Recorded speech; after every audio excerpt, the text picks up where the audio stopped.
ሰላም ጤና ይስጥልኝ እንደምን ቆያችሁ ባለፈው ክፍለ ጊዜያችን ኢንተርናል ስትራክቸር ኦፍ ዘ እርዝ ውስጣዊ የመሬት ንብርብሮችን አይተን ነበር ዛሬ ደግሞ የምናየው ማቴሪያልስ ፎርሚንግ ዘ ክረስት ኦፍ ዘ እርዝ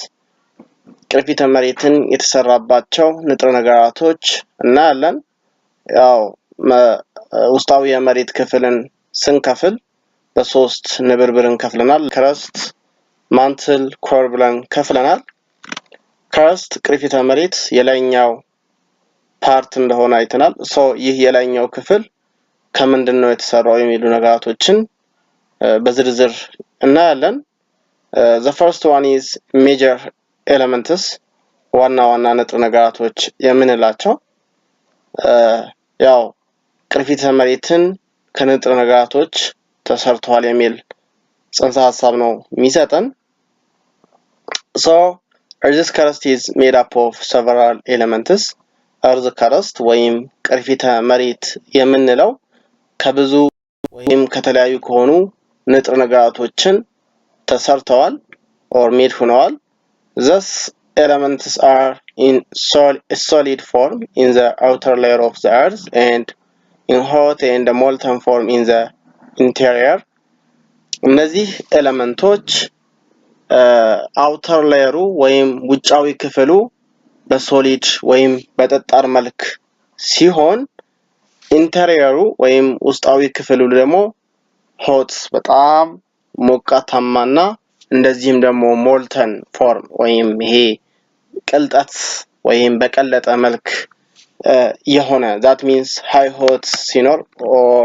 high temperature ሲኖር ከፍተኛ የሆነ ሙቀት ሲኖር አለቶችን ወይም ሮኮችን የመቅለጥ ባህሪ ይኖራቸዋል ከዚህ በፊት እንዳየነው ስለዚህ ውስጣዊ ፓርቱ ቅርፊተ መሬት ሰሚ ሊኩዊድ ነው ወይም በከፊል በሆነ ሁኔታ ፈሳሽ ነው እንደዚሁም ደግሞ አውተሩ ደግሞ ሶሊድ ፓርት ነው ማለት ነው about 98% of the total crust of the earth is composed of 8 elements 98% የሚሆን የቅርፊተ መሬት ከ8 ኤሌመንቶች እንደተሰራ ወይም 8 ኤሌመንቶች ንጥረ ነገራቶችን እንደያዘ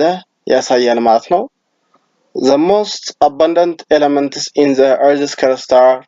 oxygen, silicon, calcium, potassium, iron, aluminum, sodium and magnesium Those are the most abundant element ናቸው ወይም ዋና ቅርፊተ መሬት ወይም earth's crust የተሰራባቸው ነገራቶች ናቸው or ንጥረ ነገራቶች ናቸው ኦክሲጅን በከፍተኛ ሁኔታ ወይም ከፍተኛ ፐርሰንት 46.6% ይይዛል ካልሲየም ሲሊካን 27.72% ካልሲየም 3.63 potassium 2.59 iron ደግሞ 5% aluminum 8.13% እና sodium 2.83 magnesium ደግሞ 2.09% እንደያዘና ሌሎች ደግሞ 0.41 ይዛሉ ስለዚህ እነዚህ ኤሌመንቶች ሜጀር ኤሌመንቶች earth crustን ወይም ቅርፊተ መሬትን ሜድ የሆነባቸው ወይም የተሰራባቸው ንጥረ ነገራቶች ናቸው ነገር ግን እነዚህ ብቻ አይደለም እነዚህ በአብዛኛው ጊዜ ሚነራል ውስጥ ነው የሚገኙት እነዚህ ኤሌመንቶች ሚነራሎች ደግሞ ምንን ፎርም ያደርጋሉ ሮክን ፎርም ያደርጋሉ ክረስት ደግሞ ፎርም የሚሆነው ከምንድነው ከሮክ ነው በአጠቃላይ earth crust ከሮክ ተሰርተዋል ሮኮች ደግሞ ውስጣቸው ምንን ይዛሉ ሚነራሎች ወይም ማዕድናቶችን ይዛሉ ማዕድናቶች ደግሞ በውስጣቸው ንጥረ ነገራቶች ወይም ኤሌመንቶችን ይዛሉ ማለት ነው ስለዚህ ክረስትን ወይም ቅርፊተ መሬትን የተሰራባቸው ሜጀር ኤሌመንት የምንላቸው እነዚህ ናቸው The second major minerals ወይም ማዕድናቶች የምንላቸው ናቸው The materials that earth's crust is made of are called rocks እነዚህ earth crustን ቅርፊተ መሬትን የተሰራባቸው የሆኑ ማቴሪያሎች ምን ይባላሉ በአጠቃላይ rocks ወይም አለቶች በመባል ይታወቃሉ All rocks are made of minerals ሁሉም አለቶች የተሰሩት ከምንድነው ከሚነራል ወይም ማዕድናቶች ነው ማለት ነው።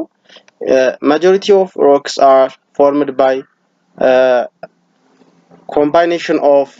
a few common minerals called rock forming minerals አብዛኞቹ ሮኮች ሜድ የሆኑት ጥቂት ከሆኑ ሚነራሎች ናቸው that means combine በመሆን በመጣመር ሚነራሎችን አንድ ላይ በመሆን ምንን ይፈጥራሉ ሮክ ይፈጥራሉ እነዚህ ሮኮች ምን በመባል ይታወቃሉ rock forming minerals ምንድነው በማዕድናት ስሪት የተፈጠሩ አለቶች በመባል ይታወቃሉ major rock forming minerals are those minerals which are found in abundance in the rocks of the earth's crust ዋና የሚባሉ rock forming ሚነራሎች እነዚህ አብዛኛው ጊዜ በምንድነው earth crustን ወይም በቅርፊተ መሬት ላይ የሚገኙ ሆኖ ናቸው ከታች እዚህ ጋር የተቀመጡ ሆኖ major rock forming ሚነራሎች አሉ አለቶችን የተሰራባቸው የሆኑ ንጥረ ነገር ሚነራሎችን ወይም ማዕድናቶች አሉ silicates oxides carbonates sulfides sulfate and chloride እነዚህ ምንድናቸው ሚነራል ናቸው ወይም ማዕድናቶች ናቸው የራሳቸው በውስጣቸው ኤግዛምፕል ወይም ምሳሌ አሉ ለምሳሌ silicates ውስጥ የሚገኝ ማይካ አለ feldspar እንደዚህም olivine እነዚህ silicate ናቸው እያንዳንዳቸው ስናያቸው silicate በጣም በከፍተኛ ሁኔታ ቅርፊተ መሬትን ከተሰራባቸው ሚነራሎች ውስጥ አንድ ነው ብዙ ጊዜ እነዚህም እንደምን ይጠሩታል የአለቶች ንጉስ ወይም ሮክ የተሰራባቸው ወይም አለቶች ከተሰራባቸው ማዕድናቶች ወይም ሚነራሎች በከፍተኛ ሁኔታ ወይም ከፍተኛ ፐርሰንት የሚይዘው silicate ስለሆነ ነው እነዚህ በምድር ላይ በብዛት የሚገኝ አለት ነው ምንድነው የያዘው ስንል ሲሊከንና ኦክሲጅንን ነው በብዛት ሲሊከንና ኦክሲጅንን የሚባሉ ንጥረ ነገራቶች ወይም ኤሌመንቶችን በውስጡ የያዘ የሆነ ሚነራል is called silicate በመባል ይታወቃል ማይካ በመባል የሚታወቅ ሚነራል አለ የሲሊኬት ውስጥ የሚገኝ ነው ይህ ምን አይነት ባህሪ ያለው ልክ እንደ መስታወት የማብለጭለጭና እንደዚሁም ደግሞ እንደ ወረቀት ደግሞ የሚቀደድ የሆነ አይነት ባህሪ ያለው የሆነ ሚነራል ነው ወይም አለት ነው feldspar በመባል የሚታወቀው ደግሞ ይህ ብዙውን ጊዜ አፈር እንዲፈጠር ትልቅ ሚና የሚጫወትና እንደዚህም ደግሞ ብዙ ጊዜ የሸክላ ዕቃዎች ልክ እንደ ሴራሚክ ያሉ አፈሮችንም ይህንን feldspar በመባል የሚታወቅ ማዕድናቶች በውስጡ ይዛል ማለት ነው olivine የሚባለው ደግሞ ብዙ ጊዜ በእሳተ ገሞራ የሚፈጠሩ አለቶች ልክ እንደ igneous rock ወይም ቅልጠት አለት የሚባሉ በውስጡ ይዛል ማለት ነው ሁለተኛ ደግሞ ኦክሳይድ ነው ኦክሳይድስ ደግሞ ኳርትዝ እና ማግኔታይት በመባል የሚታወቁ ሚነራሎች በውስጡ ይዛል ይህ ከአየር የተዋሃደ የሆነ ብረታ ብረትን ከኦክሲጅን ጋር ሲዋሃዱ የሚፈጠሩ የሆኑ ማዕድናቶች ወይም ሚነራልስ ናቸው ማለት ነው ኳርትዝ እና ማግኔታይትስ ደግሞ ኦክሳይድስ ውስጥ ከሚገኙ ማዕድናቶች ናቸው ኳርትዝ ብዙ ጊዜ አሸዋ ውስጥ የሚያብለጭልጭ የሆኑ